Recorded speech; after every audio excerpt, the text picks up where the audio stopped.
Broadcasting from the Cass Corridor in Detroit, it's the Metro on WDET. I'm Robin Vincent. And I'm Tia Graham. Today on the program, Michigan's Teacher of the Year joins us to discuss what she learned sitting down in classrooms across the state. Also, what do you remember about typing class?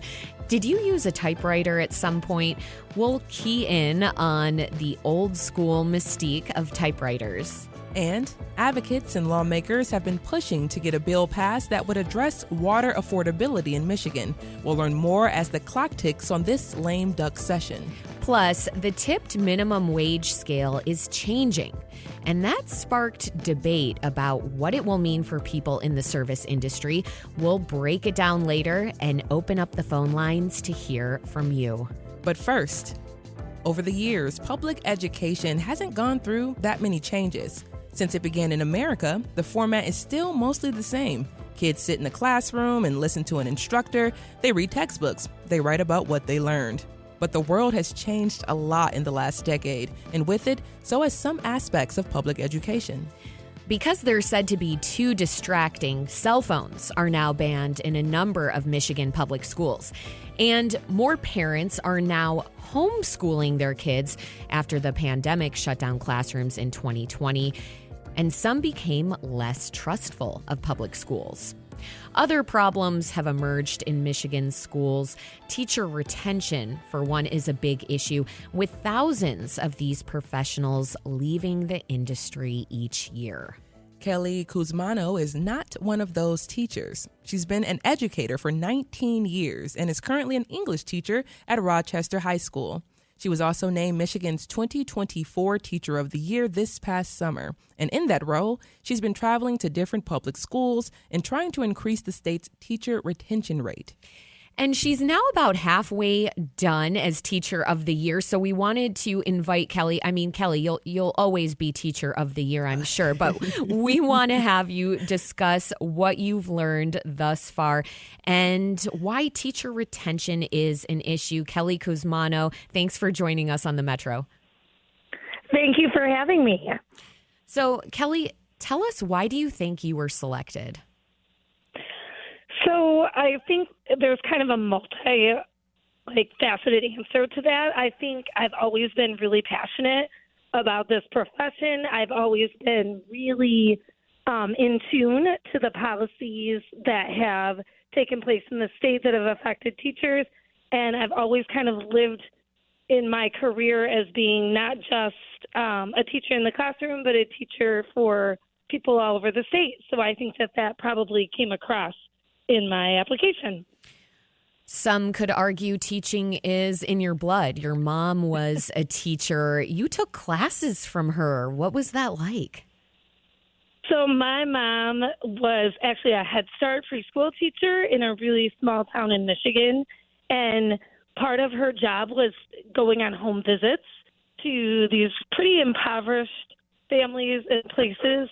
And I think it taught me right from the beginning that, I was in a privileged aspect, that I was able to, I had family who loved me. I had a home that, I was able to, just grow and flourish.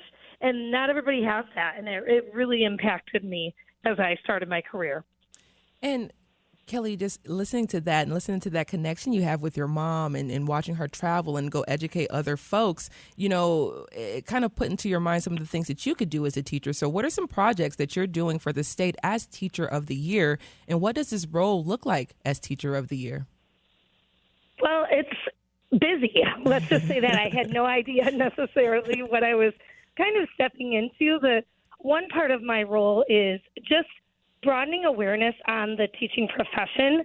I think a lot of times with the pandemic, and even before that, schools didn't really do a good job of educating people about what it takes to be a teacher, what it takes to stay in the profession, what schools are doing, why public schools are such a great choice for children. And I think one of my kinds of responsibilities this year is to really spread that message.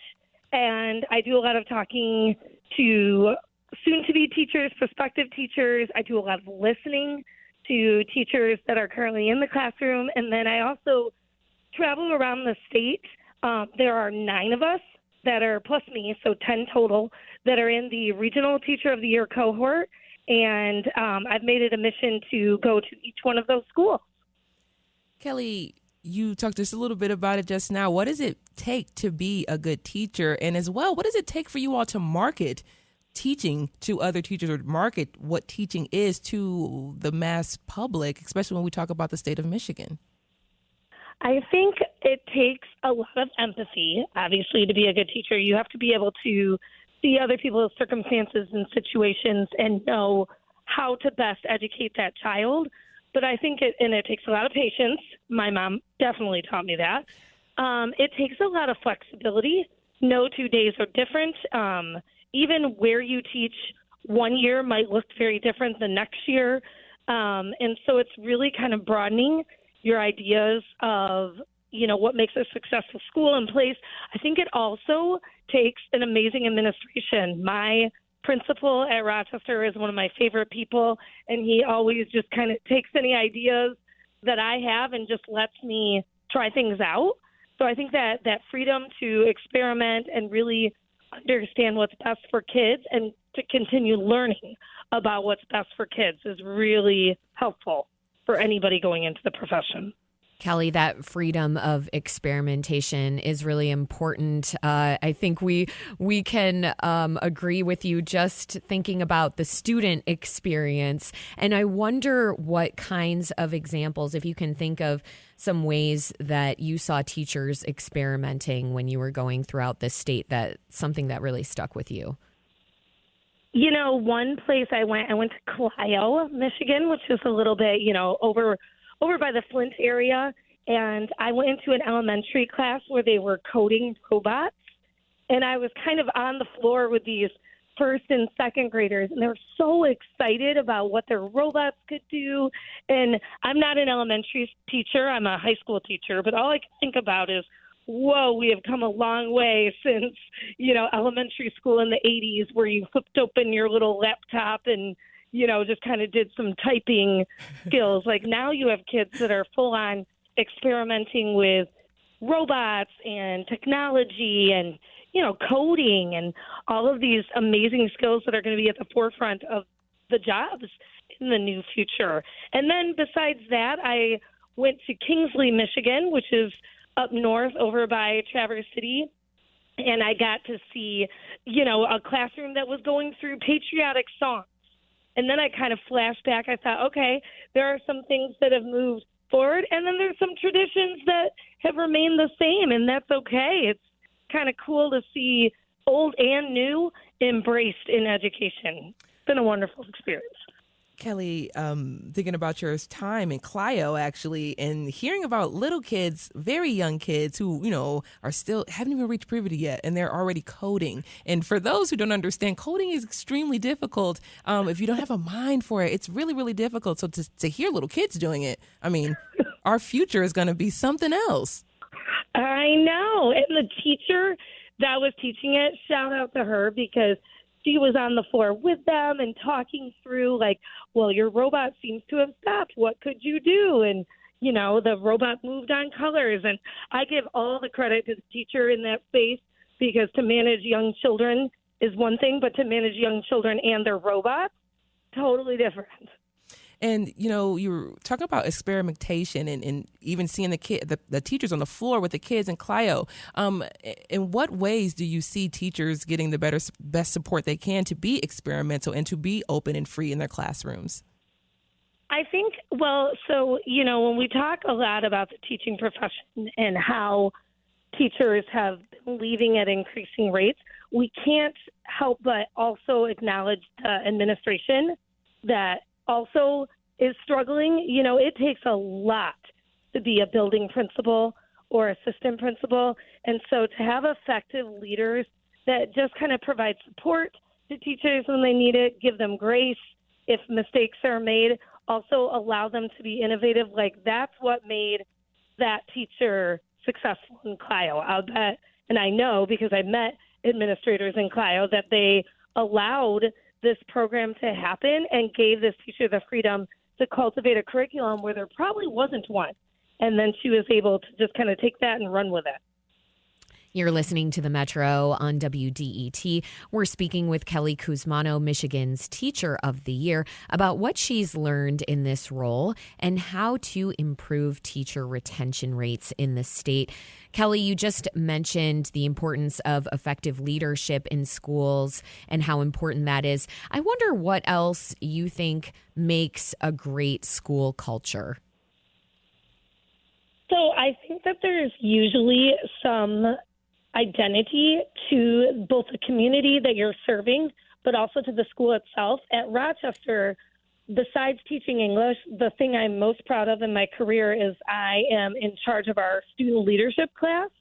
And so that is an elective class that basically the whole mission is to form leaders of the next generation, but also to put on student-led, student-chosen projects to affect the school and the community, and it's a game changer. I think every district should have a leadership program because it allows kids to take ideas, and they just need kind of a teacher direction to push those ideas into reality. And I think that my students in the leadership program are invested in their school, in their district, and in their community because they're allowed to be leaders and to take ownership on some really cool things. So student autonomy then is really important is what you're saying, and pushing kids, giving them more of the responsibility, and then watching and seeing that they will rise to that challenge. 100%. I wonder. We don't give teenagers enough credit. That's fair. That's fair. I wonder how your teaching style has changed based on what you've learned about teaching as you've gotten older and as your students have changed. So I think, first of all, it is tough to be a high school teacher when you're barely 5 years older than the students that you're teaching. Let's acknowledge that. So that was one thing that always stuck out to me as a younger teacher. But I think that I've obviously seen technology take root. I mean, kids' attention spans have gone down. Their use of technology has skyrocketed, and it's made different things that at the start of my career not really that never really happened, just all of a sudden become one of the only things we're dealing with. Like cyberbullying, when I started my career in 2005, maybe occurred a little bit, right? Like with maybe AOL instant messaging or, email addresses and whatnot. But then, now that's the primary form of bullying that we see. And so I really think technology has played a part, but I also think we've become better at acknowledging mental illness, but then at the same time, even though we've recognized an increase of mental illness, kids are coming to us with more and more heavy-duty mental baggage. And, as a teacher, I was never given a psychology class, and I've really had to learn on the go about, trauma and how that affects students' education and how that affects their course selection, how it affects their future. And that is definitely a big change that I've seen in my career. Kelley, teachers take on so much weight. I mean, when we talk about the mental baggage that students face, we know that you're carrying so much of that on your shoulders too as a teacher. And that makes me think about teacher retention rates in public schools. In your opinion, why do you think that there's a poor retention rate, and what can lawmakers in Lansing and school boards do to change that?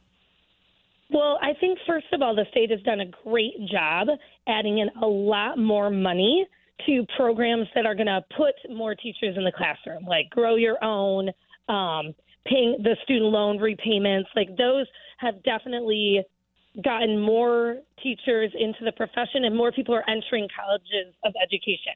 However, that being said, we need to make sure that once they start the program, that they remain there. And I really think that we need to get teachers in the field earlier in their college experience. Like I know that there's a lot of college classes that are very important, but the best education I ever had was as soon as I set foot into a classroom. And if we have made our student teaching program shorter, which is kind of a good thing, right? It means college is less expensive. But if we sacrifice more time in the field, then teachers are not going to understand what is facing them once they get into the classroom. I also think leadership needs to acknowledge more of like a new teacher's responsibilities and really take care in what classes are they teaching, who are they teaching. Like a lot of times new teachers into a district or into a profession are just the bottom rung of the ladder, but that bottom rung of the ladder is going to get left off every time if they get the hardest classes or if they get the most out of control students. And I think we don't do them any favor if we don't take great care in scaffolding their career, much like we would scaffold a child's learning. Kelley, I think this is so beautiful. I was going to give you 30 seconds, which I'm still going to give you 30 seconds or so to any advice you would like to give teachers. You already expanded on it a little bit, but what advice would you give young teachers? I was just at Michigan State's graduation this past weekend, saw a bunch of new educators graduating. So what would you give them? What advice would you give them? Well, first of all, I would say go green. Go because white. I'm a Michigan State Me too. alma mater. But I also would say that, it is hard. But I think I can't remember what baseball movie I heard from that the hard is what makes it great. I mean, teaching for me is the best job in the world. It is the most rewarding of professions because every day you're able to see the impact you make on other people and families. And I don't think there's a lot of professions where you can see that. So I think with the right support, the right leadership, and the right colleagues, that this is a profession that can be sustainable. It can be fruitful, and it can be back to that situation where we will have 30 and 40-year veterans kind of closing the book and saying, I did the job, I did it well, and I don't regret it. Kelley Cusmano is an English teacher at Rochester High School and Michigan's 2024-2025 Teacher of the Year. Thank you so much for joining us on the Metro, Kelley. Thank you. Thank you for having me.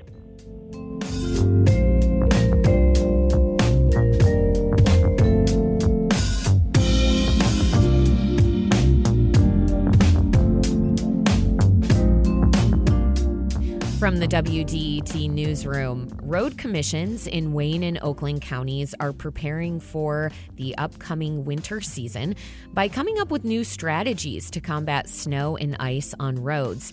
In Wayne, a new quote-unquote salt dome has been created in Plymouth Township to improve efficiency in road treatment.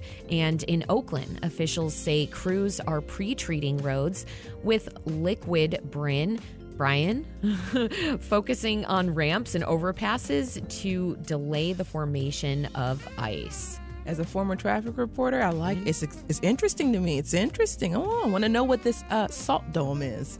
Interesting. And also interesting, the Buffalo Bills beat the Lions last night, ending Detroit's franchise record 11-game winning streak with a 48-42 victory at Ford Field. Despite the loss, Detroit quarterback Jared Goff had a solid performance, throwing a career-high 494 yards and 5 touchdowns. The loss brings the Lions on par with the Philadelphia Eagles and Minnesota Vikings, who each have 2 losses in the NFC. Next week, the Lions play the Chicago Bears. And, going into next week, I'm sad, but also hopeful. I mean, 11-game winning streak is something huge for a Lions fan, especially who've never seen them win in this capacity. Yeah, give them some slack. Exactly. They were banged up, knees, back. People, player Dorsey hurt himself for the rest of the season. Hopefully we'll have Aiden Hutchinson back soon, but we'll take all those reasons. We'll take them all. Yeah. Coming up at 11, do you work in the service industry? Are you happy to see a minimum wage increase? For those of you who like dining out, who doesn't? Will you continue to tip? Will the amount you tip change? Call us at 313-577-1019 and let us know. Up next, typewriters might seem like a thing of the past, but not for Detroit Typeworks. Stay with us. We'll be right back here on the Metro.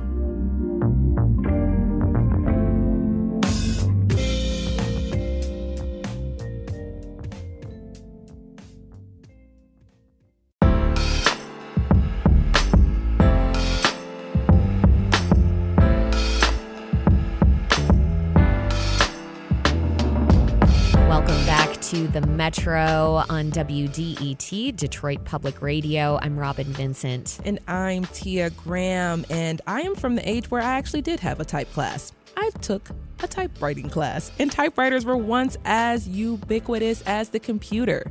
Now they're mainly found on shelves in antique shops and in various states of repair. WDET's Jack Philbrandt sat down with Chris Allen Jones and Jessica Leckerman. They are the team behind Detroit Typeworks, repairing and bringing new life to these beautiful machines. My mom, who was a speechwriter at the time, she had an IBM Selectric in our one-bedroom apartment's closet. That was her quote-unquote office. So when she wasn't looking, I would go in there and type my crazy things in there. And she kind of supported that because it was kind of literacy things. I was like a little kid. And also she had her paper, instead of having to put in a new piece of paper every time, she had a roll of paper. I don't know where she got it, but I just thought it was really cool to see how much of it I could use. And she didn't mind. So that is my first memory of a typewriter. Is your home filled with typewriters that are ready to repair? Yes.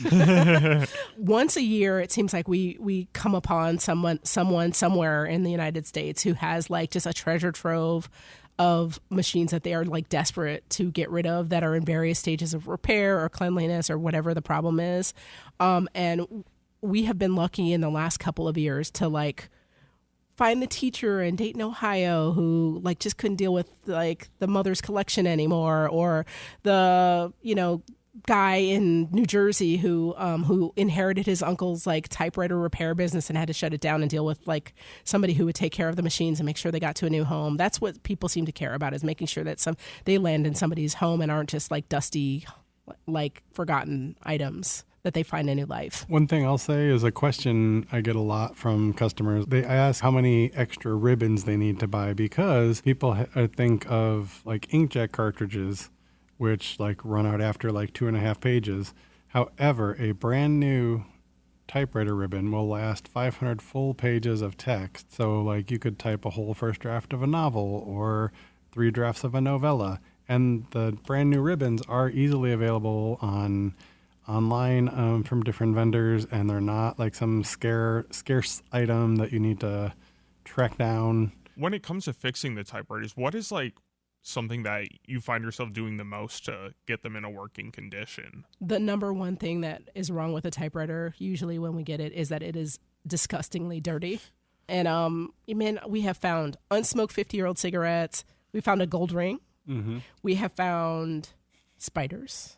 We have found Legos. We have found Legos. We have found, I can almost always tell you if somebody was a smoker, whether they drank a lot of coffee, and what color their hair was, and whether they had a pet. The number one thing is cleaning it, and that's so important to us. One thing I think about too, especially with these portable typewriters, is they were designed to kind of be taken everywhere, take a lot of damage, not a lot of damage, but get banged up just from using it. Absolutely. And so they're usually in pretty good shape, but there's some common things that are wrong with it. You get sticky keys a lot. I would say that sticky keys is the number 2 thing. And if you don't know anything about typewriters, you're just a random person who's trying to get rid of grandma's typewriter, on Facebook Marketplace or something like that. You're not going to know how to fix that. If you only have one typewriter and it's an heirloom, you're not going to want to be touching anything. Yep. But I have had that opportunity on machines that we don't care about. It's a frustrating and common thing, but it's usually because it's dirty in places you can't see, or something got bent, one of the striking heads that have the type on it got bent a little bit, and you have to have the zen to say, I gotta bend this now. I'm not going to break it, and if I do break it, it'll be okay. Jessica, when you are selling typewriters, why are people buying them? What are they kind of seeking when they come to Detroit Typeworks? There's a lot of different reasons that we've seen that people reach out about them. First of all, they're a beautiful object.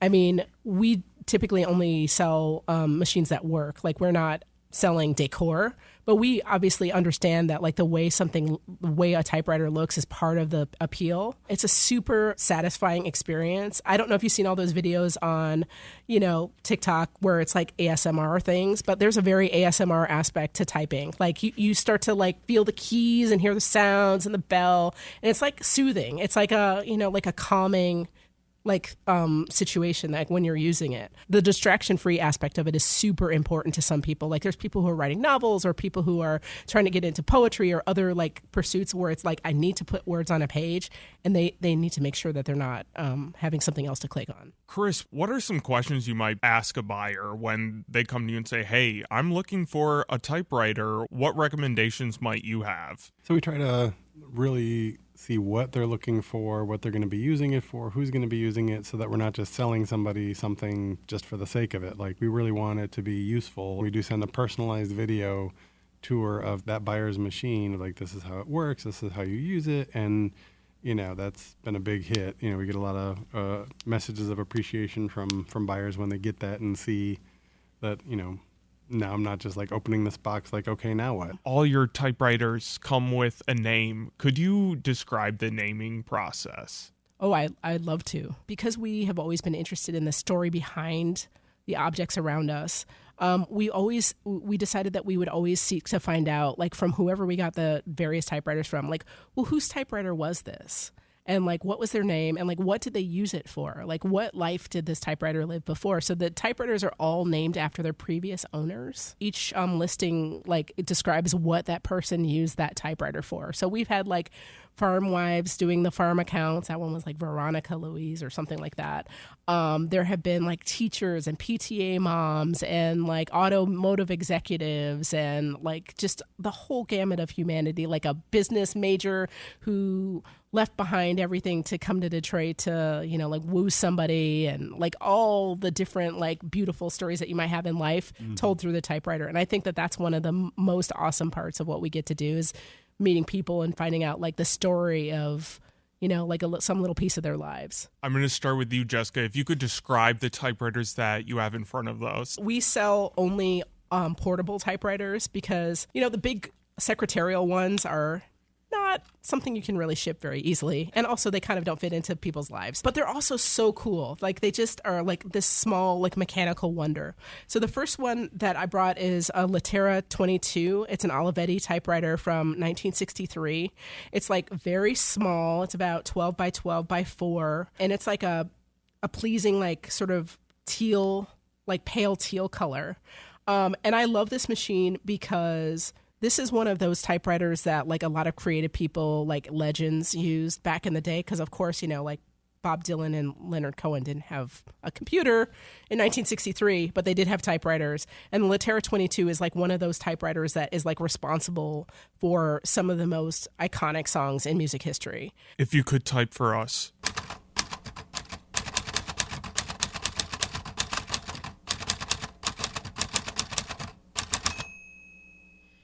When it comes to design, I know they all look different. Are they all sounding different too? Yeah, we're geeks about typewriters. So like we have like touched and seen so many hundreds of typewriters that like I know like how the Smith Coronas are snappy and how there's like a springiness to the Olivettis, and the Olympias are like kind of indestructible, and the Hermes 3000s, which is like the famous one that Tom Hanks has championed, they have like a buttery feel to it, and there's no feeling like that.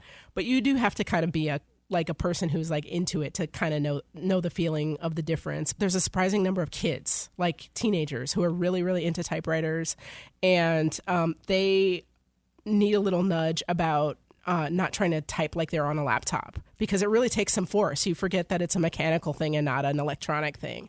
So like you're there with your index fingers like hunting and pecking in a way that people aren't used to anymore. And Chris, what is the last typewriter that you brought in to show us? This is a 1961 Olympia SF, and it is like a not quite black, like a very dark charcoal with silver chrome accents and more curvy and angular, like Jessica was mentioning, with the late 50s, early 60s design. And yes, I did go through hell and high water to get this one. A friend sent me a random Facebook Marketplace listing for this typewriter that was in outside Oklahoma City. Chris, can you type on this one to the bell for us? Yes.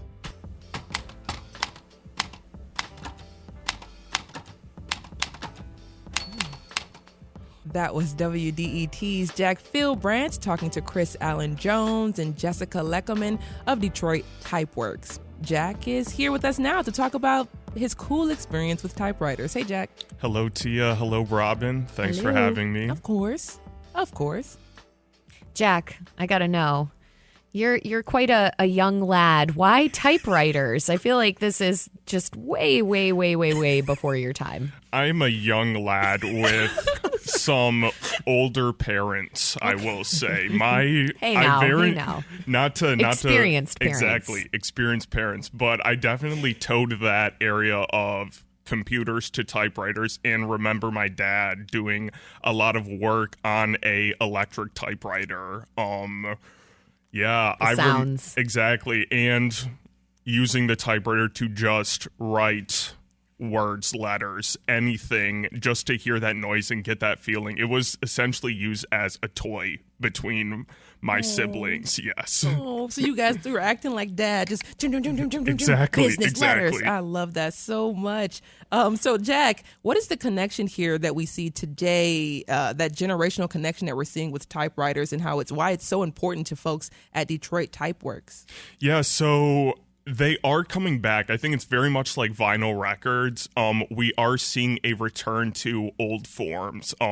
And part of this is because media, popular cultural influences getting typewriters in front of people. And one of those people is, of course, Taylor Swift. When I was talking with Chris and Jessica, one of the things that they said is Taylor Swift has made the pink typewriters very popular, but pink typewriters were hard to find to begin with. Most of your typewriters were black, gray, those typical colors. So when they get a pink typewriter, it is flying off their shelves because of Taylor Swift. The Swiftie effect The is so Swiftie real. of Dead Poets Society. Is that what it is, right? Tortured Poets Society. Ooh. Let me stop. Let me not I'm get not that a wrong. Swiftie, and I knew that. Yeah, let me not get that wrong. They come from my head. Oh, my Lanta. So, Jack, you actually did bring us a song. I did. So the music that we are about to listen to, it's called The Typewriter, and it's by composer Leroy Anderson. Here we go.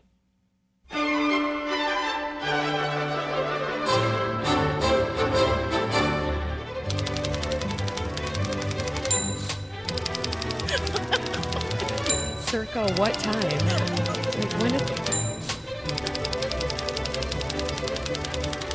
Why is it? It's so funny. It truly is hilarious. Thank you so much, Jack, for bringing us that rendition featuring string music and typewriters. It got me giggling real good because that's pretty creative. Can we get a date for this song? Was this made last week? So this was written in 1950 and released in 1953. I just feel like it's a journalistic calling card. You know, like we're It busy is. journalists and we're writing. And when you make a mistake on a typewriter, that's something. It is. That's a big deal to deal with that mistake. Not like what we do now by just hitting delete. Exactly. Real permanent, real. Journalism was tough back in those days. And speaking of journalism, Still Jack is. Philbrandt, thank you so much for joining us. Thank you both. Have a good Monday. And speaking of journalists, we're in the newsroom. We are from the WDET newsroom. Marathon Petroleum's Detroit refinery workers, who are represented by the Teamsters, have ratified a 7-year collective bargaining agreement, concluding a 3-month strike that began in the beginning of September. The strike started over pay and safety concerns following the end of their previous contract in January. The agreement was reached after several negotiation sessions. Marathon is now in the process of reintegrating the striking employees into the refinery. The Detroit Water and Sewerage Department says heavy rains are expected to continue today and tomorrow. The department is asking people to reduce water usage during this period to give the sewer system more capacity. That includes not using dishwashers or laundry machines and to clean off debris from streets and sewers. The department recommends taking safety precautions, including not walking or driving near standing water and avoiding flooded streets and downed power lines. Extremely important. Stay safe out there, folks. In the second hour of the Metro today, we're wondering, do you work in the service industry?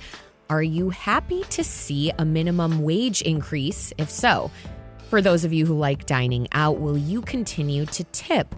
Will the amount you tip change based on what you know that servers are going to be making more money? Call us at 313-577-1019 and let us know.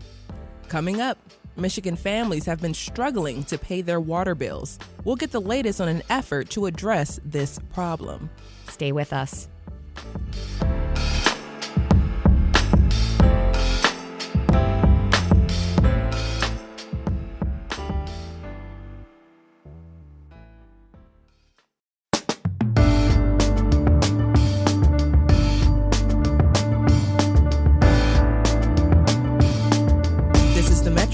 On 1019 WDET FM, I'm Tia Graham. And I'm Robin Vincent. Water is the most basic necessity of life, and yet it isn't accessible to everyone. The rising cost of water has some Michigan families struggling to pay their water bills. And in certain households, it's meant water shutoffs. A slate of bills in the State House would address this problem, one that advocates say is a human rights issue at its core. The legislation would create a state water affordability program. It would prohibit water shutoffs and cap the cost of water bills for the state's most vulnerable households. Making these bills a reality was a lengthy and arduous journey that involved many people, from lawmakers to community organizations, advocates, and activists. One organization that's been central to this work is the People's Water Board Coalition. The Detroit-based group advocates for people's equitable access to safe water and sanitation. Sylvia Orduño is the director of the People's Water Board Coalition. She's been pushing to see this legislation to the finish line before the end of the lame duck session. Sylvia, thank you for joining the Metro. Hi, Robin. Good morning. I'm glad to be here. So, Sylvia, first, could you talk about the issue of water affordability? Why is it a problem in Michigan? Sure. I'm happy to talk about it. Water affordability has been a long-standing problem in this state. Certain communities have been hit hardest by this. Probably most notably is our emergency manager cities. And it's not even just the water, right? We're familiar with how it is that water is delivered, but for many households, it's also the problem with the cost of wastewater and stormwater. I wonder where you said our emergency manager cities. I want you to talk a little bit more about that when it comes to water affordability. What places you would say have the biggest problem in the state? Sure. Well, we first started learning more about the problem with unaffordable bills in Highland Park back in the 1990s. And this is, again, a community that had its own water department, water plant. And residents have been saying for many years, look, we keep getting these bills we just can't afford. We don't understand why they're as high as they are. And we talk to local officials, and they just don't seem to have the answers other than we just don't have enough money to operate the plant. There's a number of things that need to be repaired, not just at the household level, but things in the plant themselves.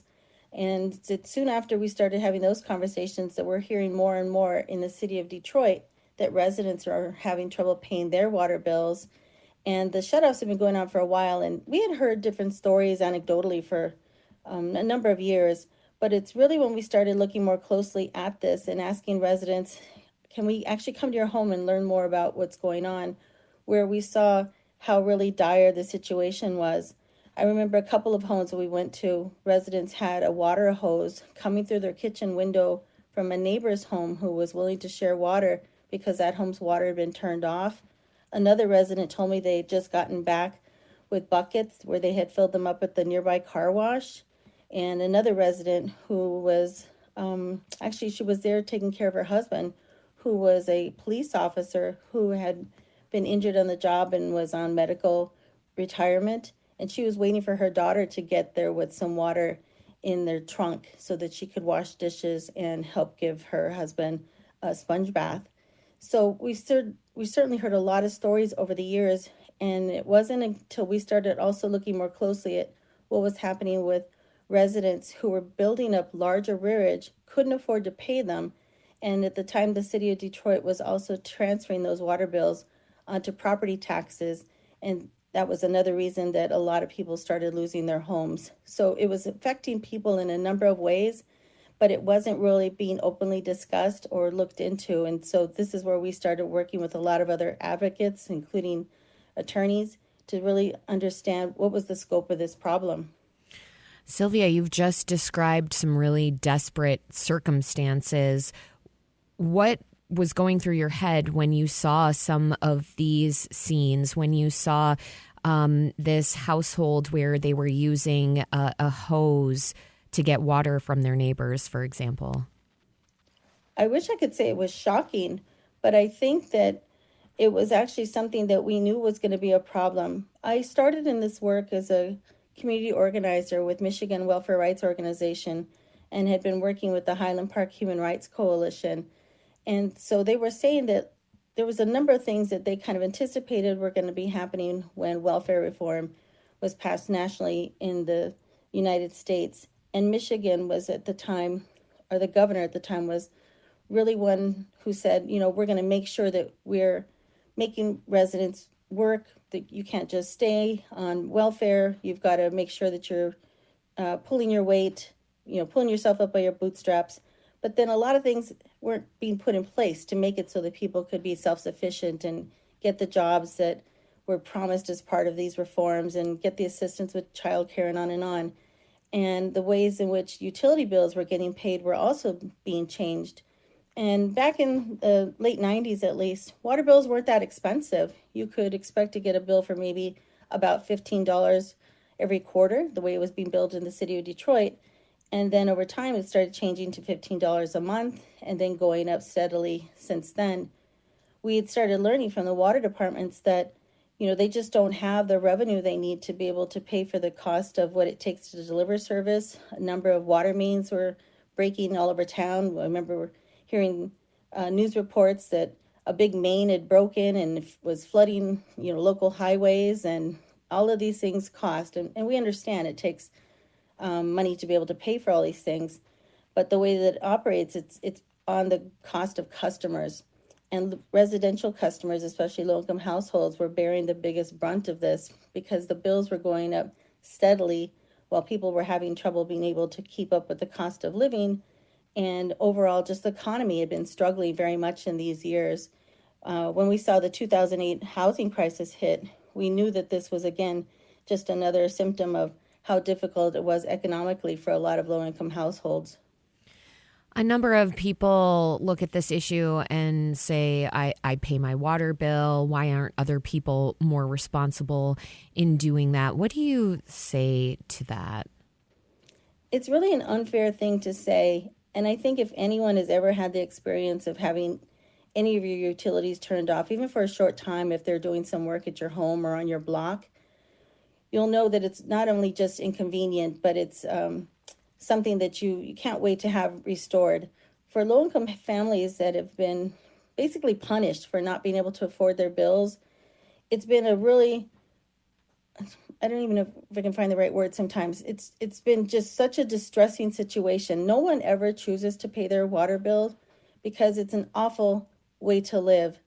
And so if it gets to the point where a family's water is being shut off because they could not afford to pay, it's only because they were not able to figure out anything else to do to keep that water on. If you think about how we need it for every moment of when we wake up in the morning to get ourselves prepared to go to work or school, you know that we can't live without water just to meet those basic needs of flushing a toilet or taking our medication, brushing our teeth, helping kids get ready for school, attending to even wounds, right? If you're someone who's maybe dealing with some chronic kind of health conditions, we know that people will never choose to not pay their water bill. But it's also been a situation where a lot of our water departments haven't been adequately responsive to what happens when customers can't afford to pay, nor have our local governments come up with ways in which we can develop programs that will allow them to pay what they can afford. And so we've had a lot of disagreements between what communities have been expressing and what the water departments say that they do or have to do. And shutting off water is one of the ways in which they use the tools that they have for what they call making customers pay. we've fought Sylvia, over that brings us actually to the State House, though. Forgive me for jumping in, because it sounds like what was being done at the local level, you were seeing these huge holes in terms of what local government is providing to its residents. And so there was a need to take this to the state level, right, to create this statewide water affordability program, which is on the menu in Lansing. What do you think is most impactful about this proposed program? So we had been working for many years actually to get to the point where we are now. We had started working at the local level, trying to change ordinances and policies to say, look, we can do it differently in Highland Park and Detroit, Flint, Benton Harbor, Pontiac, lots of other cities that have been impacted by emergency management. And what we found is that we were struggling to be able to get the traction and the resources to make a program be able to be implemented and administered at the local level. But as we started talking to residents in other communities and the water providers, the social service organizations that help administer many of these programs, and our local state, House, and Senate leaders, we recognized that we weren't going to really be able to address this as the statewide problem unless we were working on this through statewide legislation. So back in 2015, we had worked with a number of representatives to start getting forward a bill package that would address the cost of water, making it so that residents could pay what they could afford, to establish a program that will allow for this at the state level, and also put in a number of other protections. When I was describing earlier, when residents were shut off, there were also a lot of people who were, through their own initiative, turning on water out of acts of desperation just so that they could, again, bathe children or be able to fill up bathtubs, wash dishes, deal with basic things that they needed at home, and then would turn it off before light came up again. Many people were caught in that situation, and it was announced by the water department that they were going to pursue felonies against people because the law allowed them to do that.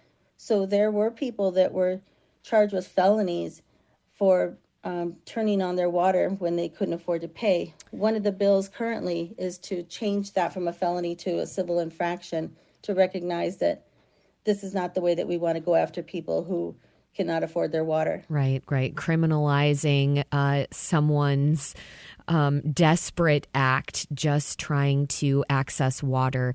You know, we only have a couple minutes left, Sylvia, but I wonder if you could tell us quickly about a testimony you've heard during hearings for the water affordability bills in Lansing. What are people saying? Well, we've got tremendous support, and that's been one of the wonderful things that I have to give credit to Senator Stephanie Chang here, who's really been the champion for this in the state and the House, where when she was back in 2015 a House member, she and a number of the bill sponsors have really been pushing hard for this.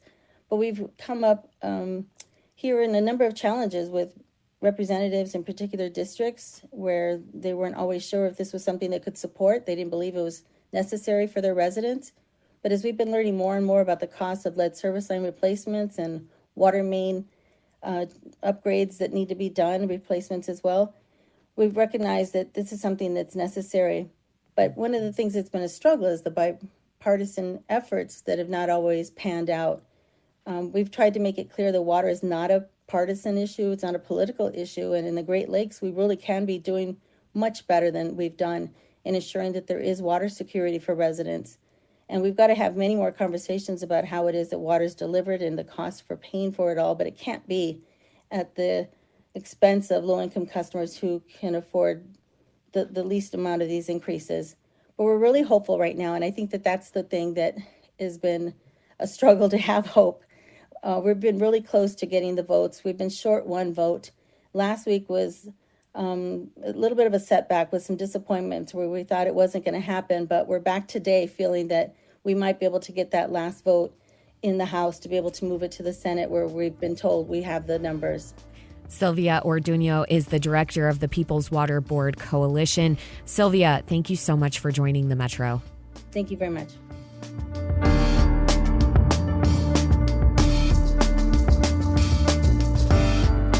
Coming up, Michigan's new minimum wage law will mean that service industry workers will see an increase in their wages over the coming years. But some are worried that as wages go up, their tips will go down. Do you work in the service industry? Do you eat at restaurants a lot? If your server is making minimum wage, will you still tip? The phone lines are open. It's 313-577-1019. You can stay with us. We'll be back with more of the Metro after the news from NPR and WDET. This is WDET-FM, Detroit Public Radio, your connection to news, music, and conversation.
On 1019 WDET FM, Detroit Public Radio, I'm Tia Graham. And I'm Robin Vincent. It's the second hour of the Metro. Welcome. This is where we go deeper into the pressing issues that affect our region. We're seeing a big change in Michigan when it comes to wages after a 6-year battle that involved lawsuits, protests, and an intervention by the state Supreme Court. Michigan will start to raise its minimum wage. The goal is to increase the standard to $15 an hour in 2030. The process, like many things involving politics, was and continues to be contentious. Last week, State House Republicans walked out of the State House in protest. They wanted a vote on the minimum wage law before it goes into effect next year. Critics of the new law argue this change could affect that tip workers or what they take home and be tough on businesses. They fear customers will tip less and workers could make less money overall. This law will change the way workers are paid, and it could change the way we experience our nightlife here in Detroit. Today, we want to hear from workers and owners on both sides of the issue, and we've got some great guests to do that. We do. And yes, as Tia said, we want to hear from you on this topic. Do you work in the service industry? Are you happy to see a minimum wage increase? And for those of you who love to dine out, will you continue to tip? Will the amount you tip change? Call us now at 313-577-1019 and let us know. Our first guest is dining and entertainment reporter Melody Batens from the Detroit News. Melody, we hear you have a lot to say on this. Welcome to the Metro. Thank you for having me. Yeah, there is a lot to say about this since July when the Supreme Court kind of made their ruling. There's been a lot of conversations among restaurant owners and the Michigan Restaurant and Lodging Association, which is, of course, kind of the restaurant and hotel lobby. They are kind of freaking out about this. The other side is, yes, wages should increase. Nobody makes enough money, especially service workers, especially people making the minimum wage now. So the part of this that deals with restaurants is they want to increase the tip minimum wage, which right now is $3.90. A paltry sum. Yes. But it is minimum wage as well, because if you are a server and you don't make your minimum wage, your boss has to make up the difference if your tips don't reach it. But the real issue is that servers and bartenders make way more than minimum wage now because of the tips. They probably make, depending on where you work. If you work at Prime and Proper, you are not making minimum wage. You're making a really good living, Nice living. Even medium, cost restaurants. But the problem with this, the tipped minimum wage specifically, which is what they're fighting and why the Republicans walked out last week, is because it's going to cost the restaurant owners a lot more money. If you think of the restaurant owners that have maybe 1,200 employees, like a Joe Vicari restaurant group might. If a quarter of them are making tip minimum wage and you have to pay them $2 more an hour starting February 21st, and they're full time, that's over $1 million right there. And then it's going to go up another $2 next year and another $2 the next year. That's why there's this panic from the lobby and from the restaurant owners. Now, there's restaurant owners that already pay their servers and bartenders a minimum wage. So what's going to happen to them is, that when you ask, would you still tip if you know your server or your bartender is getting a minimum wage? Well, what if they already are? Do you ask people what they make before you tip them? No. So that's issue remains to be seen. It was one of the things I was wondering too. Is just like, we don't know. So even if we did bring this, you wouldn't know. So it's just so many layers to this. Melody, what was the law before the state Supreme Court stepped in? What did the state Supreme Court step in and do actually? They kind of made a ruling on a law that was, I think, shot down, and they were like, no, we want this to come in. So they had the power to make the ruling without like a vote or vote from the people or a vote from the House. And that happened in late July. And the One Fair Wage Group was like, yes, this is awesome. They represent 300,000 workers. They were like, this is the direction we need to be going. And the Michigan Restaurant and Lodging Association was like, whoa, whoa, whoa. They paint a real bleak picture of what could happen if these wages have to increase. The tipped wage. I think everyone agrees minimum wage needs to go up. Exactly. And when we think about this, just to clarify for folks, what workers are most impacted by this increase? The bartenders and the servers, but also maybe think about you tip the person that does your hair in the salon or your nail tech.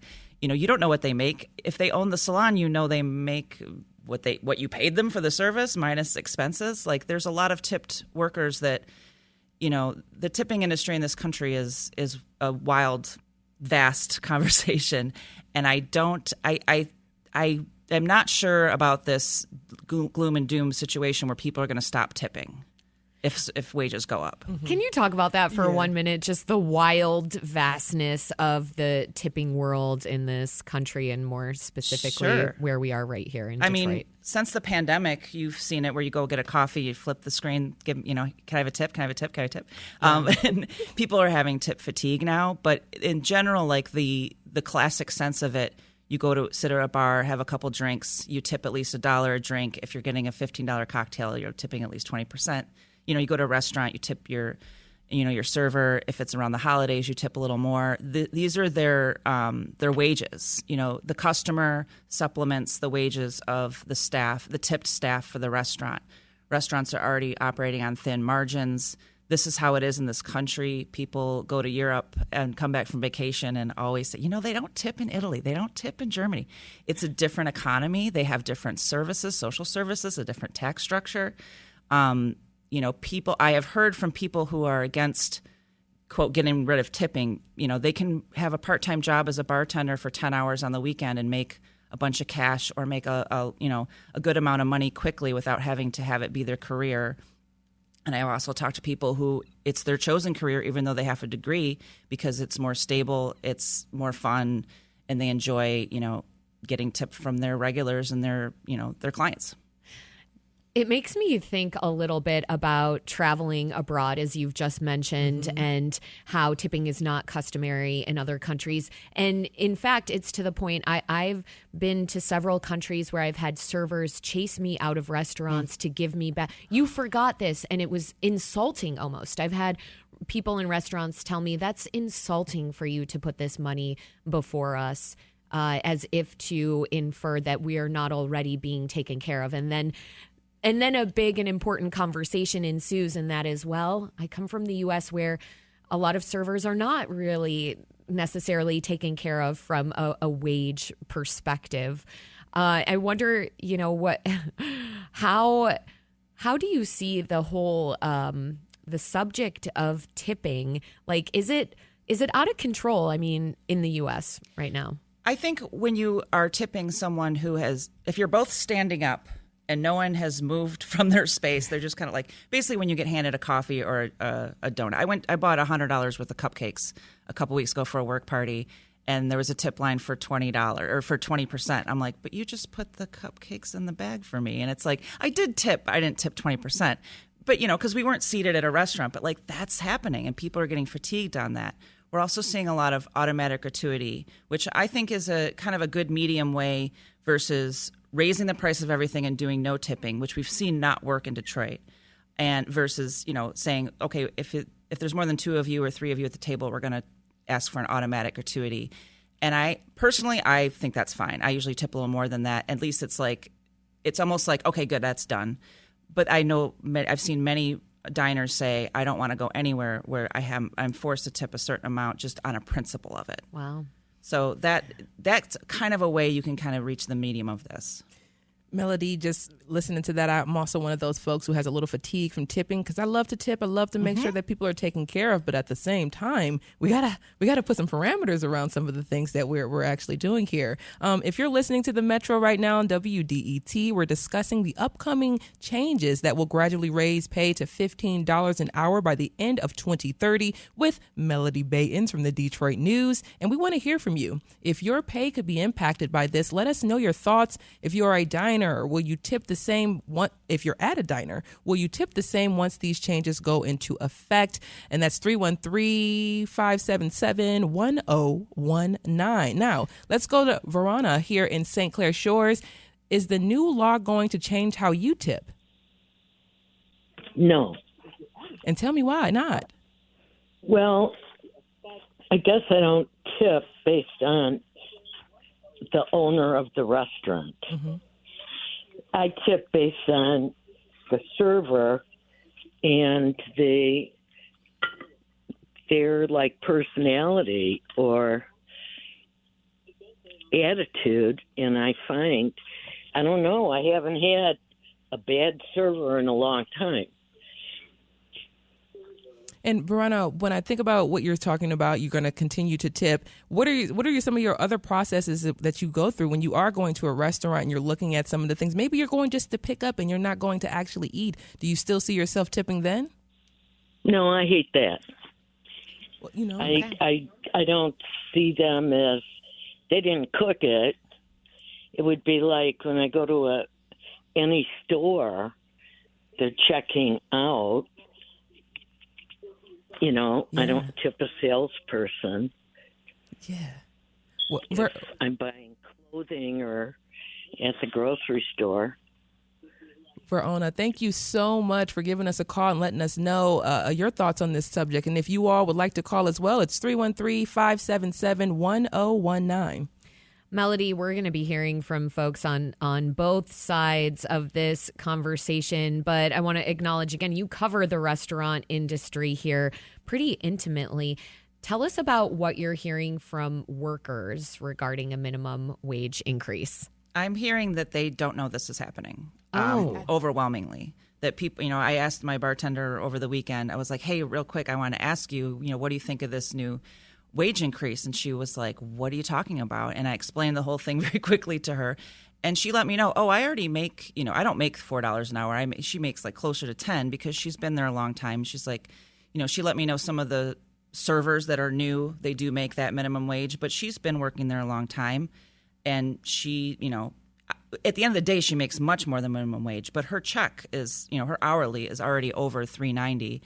So it wouldn't affect her personally, but I've spoken to some, bartenders that do make that $3.90 and they don't want anything to change. The Michigan Restaurant Lodging Association's, their survey, their research is showing that the overwhelming amount of servers want to keep the status quo the way it is, because they aren't taking home minimum wage and they don't want this confusion. But like I said, is there really, you don't know what people are making. And I think that no matter what happens, there's this big scare that restaurant prices, the menu prices are going to go up. And I think that's going to happen anyway. I mean, McDonald's has increased their menu prices 140% in 10 years, and nobody tips there.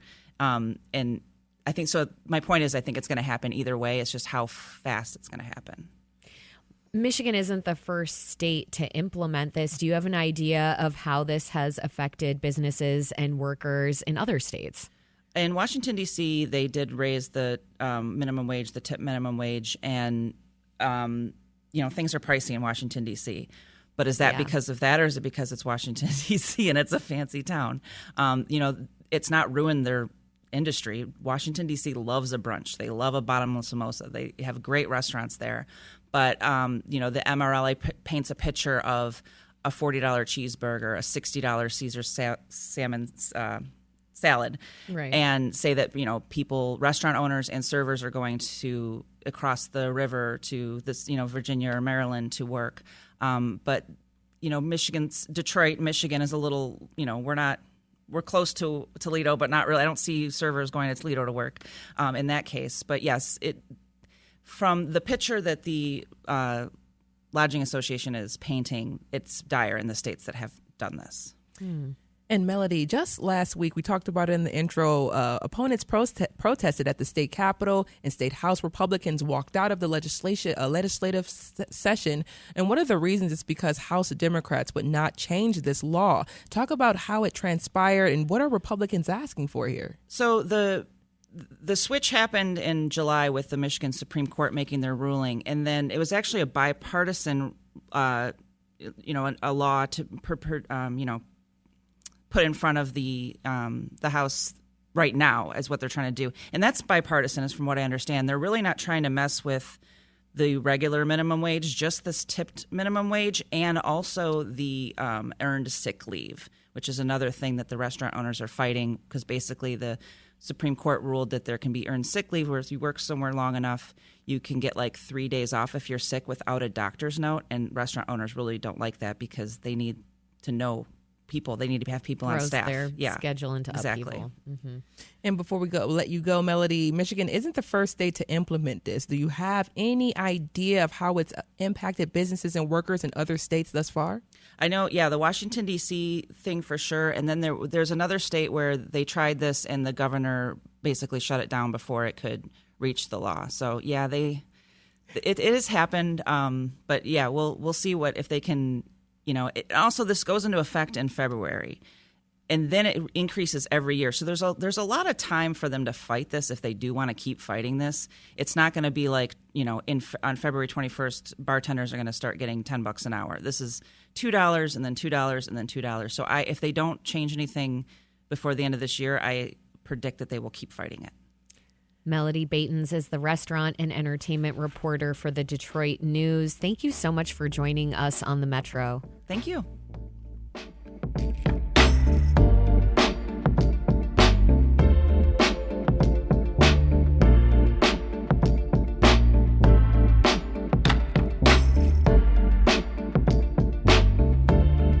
This is the Metro on 101.9 WDET FM.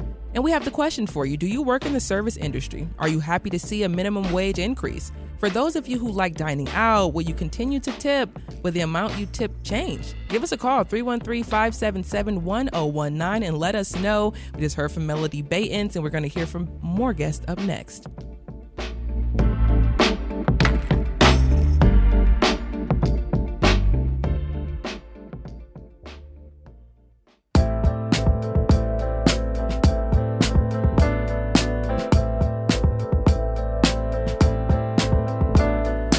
Welcome back to the Metro on 101.9 WDET, Detroit Public Radio. I'm Robin Vincent. And I'm Tia Graham. And we are discussing the raise minimum wage workers are expected to receive over the next few years.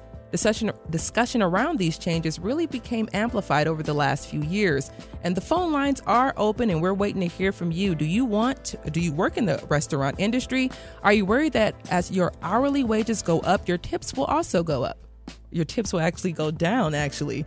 Give us a call, 313-577-1019. That is the phone number. Joining us now is the owner of Yum Village, Chef Godwin Ihintugi in Detroit. And joining us from Grand Rapids is a longtime server and owner of the Peppermill Cafe, Lou Hayaz. Thank you both for joining us on the Metro. Happy to be here. Thank you. Thanks for having us. Godwin, first, could you talk about work and what it's like working in the restaurant industry for those who haven't done it and don't understand that you're going to war every day? Yeah, absolutely. So I started in the restaurant industry when I was 17, working as a dishwasher at my college cafeteria. Before getting promoted within 3 months to supervisor, I was in that thing working it out. You really pretty much have to go through staffing all the time. You never know if someone's going to be there or not because it's just a very transient work environment. I think 90% of the hourly staff within a restaurant leaves within 12 months of working there. So It's very hard to, and only 30% stay in the leadership capacity. So it's just very hard to have long-term future planning when this type of consistent thing is happening with your main execution. Sounds like constant stress. It's very dynamic in so many different ways, not just dealing with the personnel issues, but also dealing with the public and their particular wants and desires. It is. It's like, I think the last comparable thing was the Second World War, when 1 in 3 people who was fighting in the war, you knew someone, there was some sort of connectivity. I think it's like that with restaurants. I think 1 in 4 people know somebody who has either worked in the restaurant industry or has some experience. So it is very connecting, yet there's just so much lack of information between like how DoorDash works and they take 30%, or how Tipped works, or this whole tip thing and who benefits and what people want and what restaurants want. Such an interesting anecdote as well about your start in the restaurant industry. I also worked in the caf at Michigan State. I worked there all 4 years. It didn't beat me down too, it was something you either did it or you either liked it or you didn't. Right. And you either lasted or you didn't. I was also in the management position in the caf. So it's like those skills that I learned working in the cafeteria for those years while I was in school, they were so transferable. They transferred today. So I love that tidbit that you threw in there. But we're going to bring Lou into the conversation. Lou, how many years have you been serving and how much do you rely on tips? Oh, girl, I'm old. I have been doing this job for over 40 years. Just like chef, I started. It was my very first job when I was 15 years old. I wanted a car. I wanted the designer jeans. And my mom was like, you get your butt up. You're going to get a job. And here I am 40 years later. I mean, I worked all through college doing this and just kept, it's a grind, just like Chef said. Every day it's war. And now I own a business. I've owned it for 18 years, and it's my life. It's my passion. It's what I do. And Lou, you talked to us a little bit about your passion. You've been owning a business now for almost 2 decades.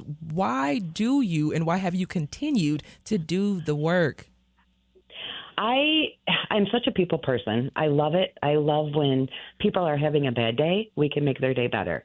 Our customers are everything to us at the Peppermill. We're just a small mom and pop cafe. And they just become part of our family. I mean, we've been invited to graduation parties, birthday parties, anniversary parties. We've gone on vacations with our customers. It's just, we've been to funerals. They just become such a part of our lives that it's so rewarding. You're listening to the Metro on 101.9 WDET. We're talking with Chef Godwin Ihantougi of Yum Village and Peppermill Cafes, Lou Hayaz, about the new minimum wage laws in Michigan and what they mean for people in the service industry. And let's get right into that. Lou, I'm going to start with you. What are your thoughts about the new tipped minimum wage law? Definitely not supportive. I have been pounding the pavement. We've gone to the Capitol twice to try to protest this. Hundreds and hundreds of employees showed up to not get this passed. We make well above minimum wage. I mean, granted, we make $3.90 an hour, but most of our girls $25 an hour. And we have talked to our customers every single day about what is going to be happening. I am a very small restaurant. Just like I said, we're just a diner, open from 6 to 2 every day. Everything, our margins are 3 to 5%. They're so small. And food cost is sky high right now, sky high.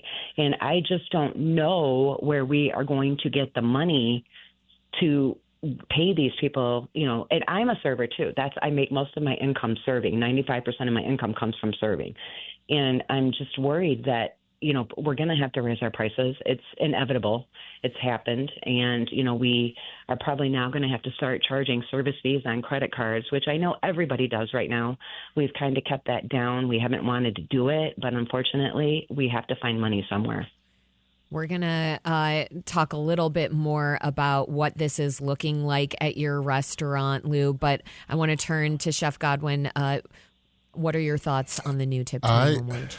I generally support it. I feel like there's a big disparity between chains and small businesses. If McDonald's had to pay everyone $15 an hour globally, it would only cost them 4% annually as a company. Like if everyone has to play on a level playing field, then we're all equal. And oftentimes, from what I've seen in places like Connecticut and California, when they've gone up with the wage, they've had a more sustainable workforce and people have stayed longer. Me personally, we pay between $12 and $15.50 an hour based off of your training time period. We do a tipped pool wage, so everyone gets access to tips from the back of the house to the front of the house. We also do a 20% commission on non-restaurant revenues with our staff. I also provide 401k, direct primary care, and we also give healthcare access as well, which I do a 50% match to. This has allowed me to be in business for going on 6 years now, with team members who have been with me for 4 years, 5 years, and an industry that has a 90% turnover rate.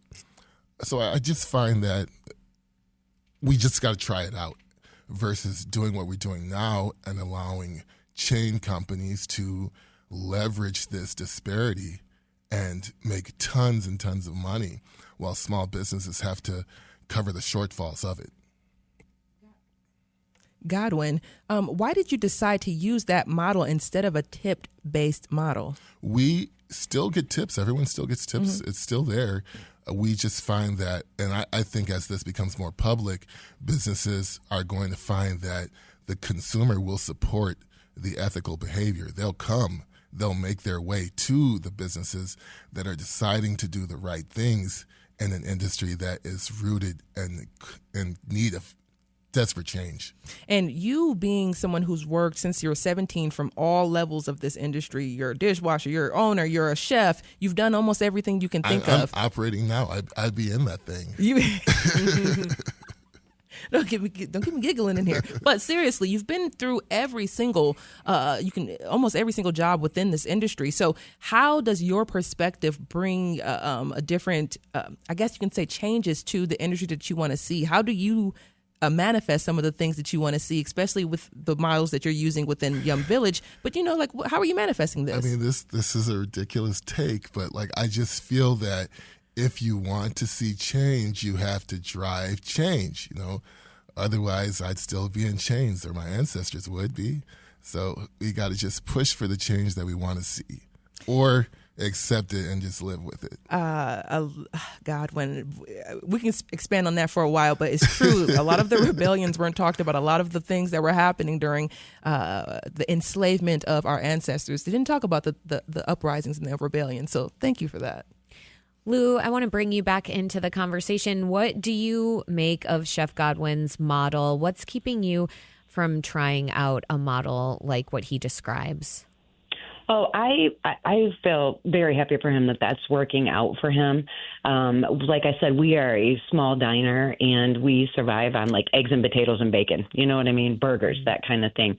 Our prices are not that high right now. So, I mean, speaking on the turnover, it is very high. But like I said, I've owned a business for 18 years. I've had people, pretty much the same people with me for 18 years. We're small potatoes, but I do believe that we are a family. We all come together when we need to. And it's just, I'm really happy for him that he can make that work. I'm just very afraid that it's not going to work for just a small cafe like ourselves. Lou, I wonder what you're saying to your diners to prepare them for the change, if anything at all. They've been very supportive with us. We've been very active with Save MI Tips. We were telling them that we're going to the Capitol. They support us, that kind of thing. It's just a lot of people are not understanding it, like what the chef said. A lot of people still don't understand it. So as we get educated, we're trying to educate our customers as well as to the possibilities that, change is coming and we all have to prepare for it. But so far, we've had people tell us, look, we love you guys. Our daily people that come in every single day, our regulars, they're like, if prices go up much more, you're going to see less of our faces. It's not because we don't love you. It's just simply because everything is so expensive right now in America. They have to feed their families too, and going out to eat is a luxury these days, and that hurts my heart because that just means less money coming in, for the restaurant and our servers. Yeah, I want to stay on that for a moment, Lou, to hear that from diners, from people you rely on who breathe life into your business. If prices go up, you're not going to see our faces that much. Makes me sad. Yeah. Very sad. Yeah. And they're saying they're not going to come in. They are saying that they're going to tip still. But, when the prices go up, too, it's hard for people. We don't have automatic gratuity. I feel very uncomfortable about doing that, Tip if they want. Our girls make such good money. They've been doing it for so long, like their family. And, of course, they're going to take care of us. I'm just worried about the newer people that are coming in. We're trying to grow our business as well. We have a lot of senior citizens. We have a lot of college kids. They don't have a lot of money coming in, and they tip what they can, and, that's fine. But I am scared if the prices go up that people are going to be tipping less because it's just going to be added on fact, or added on expense for them. Sure, Lou, and you represent a real specific part of the restaurant industry, and I'm so glad that we've got your voice on because, as you've said, you're open for a short period of time during the day, and this affects your overhead. It affects everything, and it's very specific what you're serving to folks. So, yeah, it's important for us to keep all of that in mind. Thank you. Let's go to the phones now. We have Anka in Royal Oak. And Anka, how do you feel about tipping food service workers? I'm just like Verona, and I tip on ability and the nuances that they provide in the experience.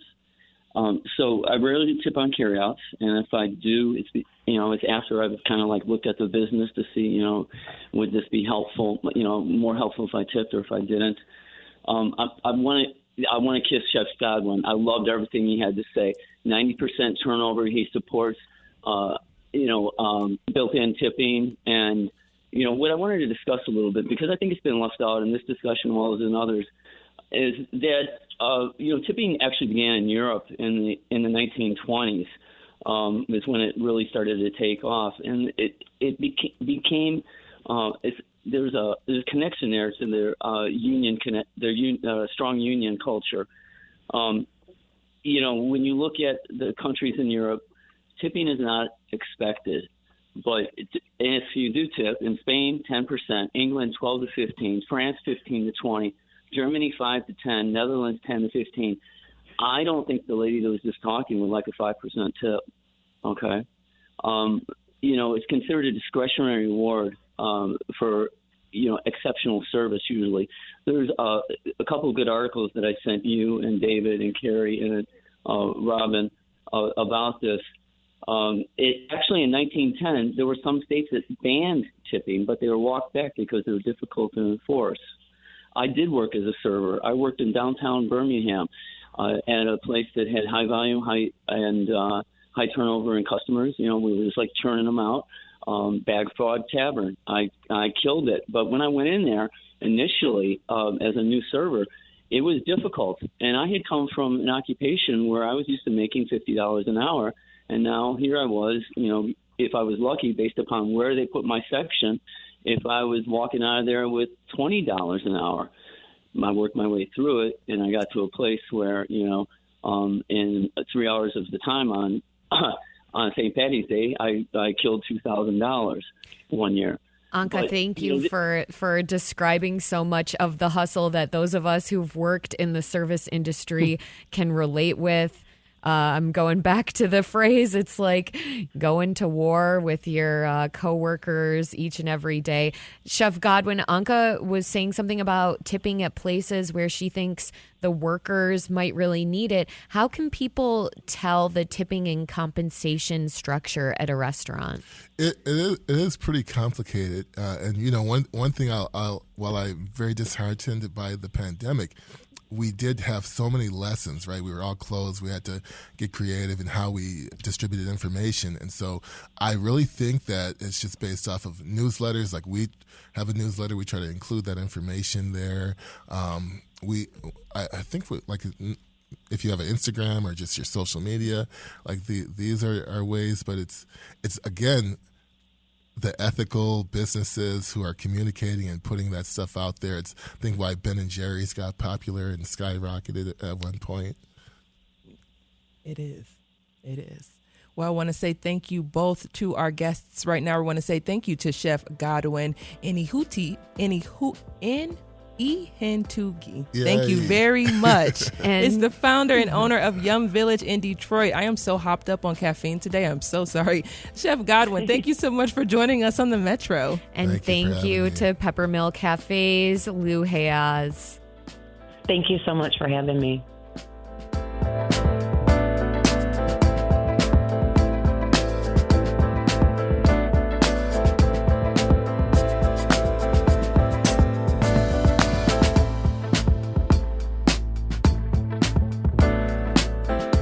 This is the Metro on 101.9 WDET FM. And do you work in the service industry? Are you happy to see a minimum wage increase? For those of you who like dining out, will you continue to tip? Will the amount you tip change? Call us at 313-577-1019 and let us know.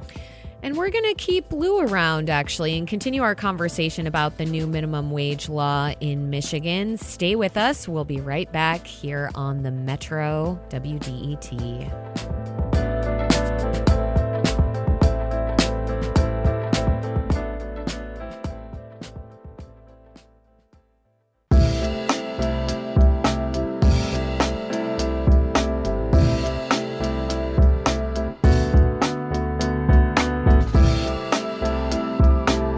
Welcome back to the Metro on 101.9 WDET, Detroit Public Radio. I'm Robin Vincent. And I'm Tia Graham. We are discussing the raised minimum wage workers are expected to receive in the coming years. The phone lines are open. And do you work in a restaurant industry? Are you worried that as your hourly wage goes up, your tips will go down? The phone number, 313-577-1019. We have longtime server and restaurant owner Lou Hayaz joining us from Grand Rapids. And we're now joined by Justin Winslow. He's the president and CEO of the Restaurant and Lodging Association. Justin, welcome to the Metro. Good morning. Thank you for having me. So, Justin, lay it on us. How do you feel about the new minimum wage law? Well, we still got a few days before February 21st, but I'm concerned. We're genuinely concerned. We hear from operators and from servers alike every single day in large numbers that they're concerned by what's going to come next. That small operators especially are going to either shut down. 1 in 5 of them tell us they can't handle this transition. The profitability is so low already that they can't make this work. So they'll just shut it down. Those are the ones that worry me the most. And a lot of them are going to try to transition their business model to make this work. That means fewer servers and a little bit more, I call it panerification of the industry, which sounds more like you go up and order and someone might bring you your food, but there's not the sit down, full dining experience. All that means fewer jobs overall in the industry. And that's a shame because we know servers are making pretty good money right now, $30 an hour on average. And so I'm pretty worried that the future looks less dynamic, less interesting for this industry, not better. Justin, we had Melody Batens on of the Detroit News. She reports on food and entertainment here in the city. And she was saying that her understanding, she's hearing from servers who have no idea that this is even a thing, that this is going on. I'm wondering if you're hearing more from restaurant owners than servers when it comes to concerns. Well, listen, there's about 120,000, give or take, tip servers in the industry overall in the state. but several thousand of them have been in working inside the Capitol for a while now. We had over 700 here back in September making their voice heard, and about 600 on the cold winter day last week inside the Capitol, trying to encourage the legislature to keep things as they are, because we think it's going to work. We think it's going to be less toxic for both them and for the operator. So I'm not hearing from all of them, but I'm understanding where I think the vast majority of the industry is. Justin, so we're expecting this law at the top of the year. Then what would you and some of these folks that you've mentioned who've been out protesting, what would you like to see instead?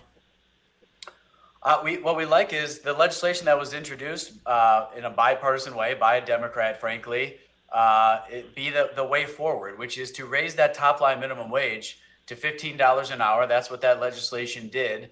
But keep a tip credit a little bit lower than that figure, which allows the business to thrive, allows them to keep more employees in-house. And that's what 43 states do right now. And so we think that's the sensible solution, because we know there's going to be job loss in the alternative. And Justin, if you're not successful in your efforts to change the parameters of this law, give us the 10,000-foot view of what we expect to see happen when this law goes into effect. We know pretty much every full service restaurant. So think of that as sit down service restaurants will raise prices somewhere between 20 and 25% is what they're telling us.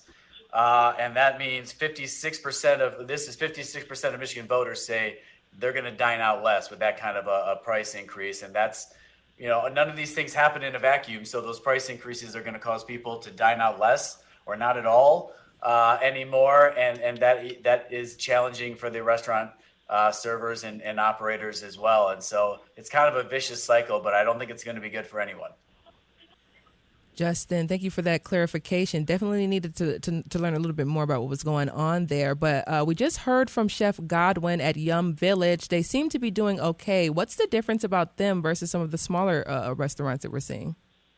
Well, listen, we would support them, right? We want everyone to operate their businesses the way that they see fit, that the best meets their needs as an operator and what their customers want. So I think that works there. But making that one size fits all is gonna decrease opportunity, both to work in this industry, frankly, and to start your own business, which is what this industry is. I mean, you have a lower barrier of entry, and more people with creative ideas have a chance to get started in this industry than pretty much any other. And I think you're going to diminish that kind of opportunity by increasing the barrier of starting your own small business as well. And so it's a challenge, right? There's always a balance back and forth of wanting to make this work, but are you hurting more than helping? And I think in this instance, we're hurting more than helping. Lou, we want to bring you back into the conversation. Talk to us about what would happen in an ideal world from your perch anyway. Okay. In a perfect world, I say, let's go ahead and raise that minimum wage, because it's obviously very, very puny. And, just leave us alone. Leave the tip credit alone. No server has wanted this. We didn't ask for a raise. We're not out picketing for more money. We're content. We just want to be left alone. We want to do our jobs. And if we wanted a minimum wage job, we would definitely go out and get one. We could be a cashier at Meijer or a greeter at Walmart, but that's not what we do. We don't want a minimum wage. Our job is not minimum, and we just don't want it. We just didn't ask for it. We do not want it. Lou, you talked before about how you think that your customers' tipping habits might change. Could you talk about that again? Yeah, we've been talking to them every day. Like I said, we're wearing our pins, Save MI Tips. And they're interested, too. A lot of them don't understand what's going on, because it really wasn't made this huge deal until a couple months ago, and they're very confused on the situation. So when the group came in, they're like, with their little petitions that said, hey, don't you think servers should make more than $3.93 an hour? Of course you're going to say yes, because who would think that anybody would be okay with $3.93 an hour? And as we speak to them every day, they're understanding our side of it. You know what I mean? They're telling us again, we love you guys. You're like our family, but unfortunately we have a car payment that we have to make. We have a house payment that we have to make. We have children at home that, we have to pay for groceries, and we all know how expensive all those things are. Going out to eat for us or our family is a luxury. Again, we love you, but you're going to see a lot less of us. I'm sorry, Thank you so much, Lou, for that. We actually want to go to the phones. Lewis in Southfield, will you tip restaurant workers when they're making $15 minimum wage? So the big thing is, if I go to a restaurant where I'm a regular and have a relationship with knowing my waitress, she treats me good, she takes care of me, I don't care what the raises she's going to get is, I tip her 30% because I'm tipping the person. I'm tipping the friendliness. There are restaurants I go to that have great food, but their help is so terrible that they're lucky to get just a fraction of that from me, because while the food is great, they're not. And I also know of a restaurant that actually has 5 restaurants they own, and they took the added step to tell everybody they're putting a 15% surcharge onto everybody's meal before you give a tip, just so they're able to pay their wait staff a fair living. And my thought is, well, you're rich enough to own 5 restaurants. You're not hurting for money.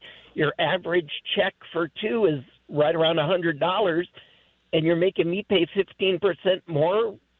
And I don't hold that against the waitress.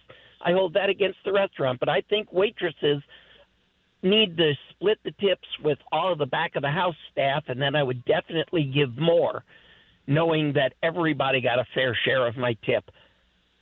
Lewis in Southfield, thank you so much for calling. And I wish that when I was a server that I had had more Lewises sitting at the tables that I was helping. Me too. Because oftentimes it felt like no matter how hard I worked, if the kitchen was in the weeds, if they were just having a bad night and the food was coming out wrong or it was coming out too slow, I always felt that in my tips.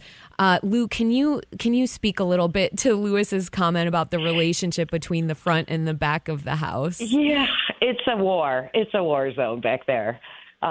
We do things a little bit different at the Pepper Mill. When people come in and they get to-goes, we give all of those tips to the kitchen. And since COVID, we all had to survive on to-goes, and people have just gotten used to doing that now. We don't ask people for tips. When you come up to cash out, we're like, would you like to leave a tip for your to-go? We're just not that kind of business, but a lot of people still carry that forward, and they still do that.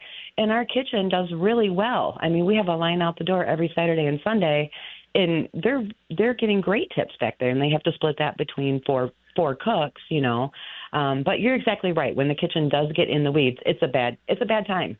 And I think everybody has experienced that, at one time or another. But then again, that's up to us as a server to let your customers know, hey, we're a little bit backed up back there. You just got to keep them in the loop, and everything will be okay in the end. You're listening to The Metro on 101.9 WDET-FM. We're chatting about the new minimum wage laws in Michigan that will increase pay for workers to $15 an hour over the next few years. Joining us now is longtime server and owner of the Peppermill Cafe, Lou Hayaz, and Justin Winslow is the president and CEO of the Restaurant and Lodging Association. Now, Justin, I want to go back to the scenario Lou laid out for us a few moments ago, raising the minimum wage but leaving the tips alone. Is that feasible? Well, yeah, I mean, that's the ideal goal. That separate lower tip minimum wage is what helps restaurants thrive, helps keep them in business. So as long as, and what I think is often misunderstood, and it takes a while to educate on this, no one's ever making a sub minimum wage. If in the event that tips aren't making up at least that difference to get you to whatever the full minimum wage is, you as the employer are responsible to make up that difference every time. And you're not going to get us standing up for any business that's intentionally not making up that difference. It just doesn't happen very often. And so I think that's the pathway forward here. It's what's worked in 43 other states. And it's what Massachusetts just voted on overwhelmingly to keep. There was a tip credit elimination proposal on the ballot in November. and it went down with 65% voting no on that opportunity. And that's pretty shocking given where Massachusetts is, I think, you perceived to be anyways politically. So when they rejected that, I think it gives you a sense that the more voters, the more anyone understands this issue, the more they understand that this issue works pretty well right now for everyone involved. And it's not perfect, nothing is, but the alternative is worse, not better. Justin Winslow is the president and CEO of the Michigan Restaurant and Lodging Association. Lou Hayes is a longtime server and the owner of the Peppermill Cafe in Grand Rapids. Thank you both so much for joining us on the Metro. Thank you very much. Thank you.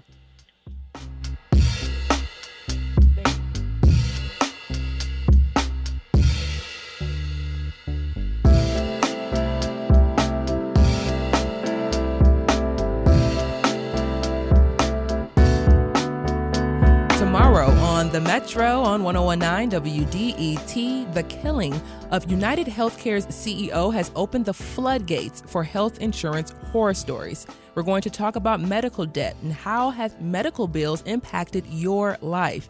Let us know. You can use the Open Mic app, which is on the WDET app on your phone. You download the WDET app, you hit Open Mic, record yourself, and we'll be able to play your responses live on air tomorrow.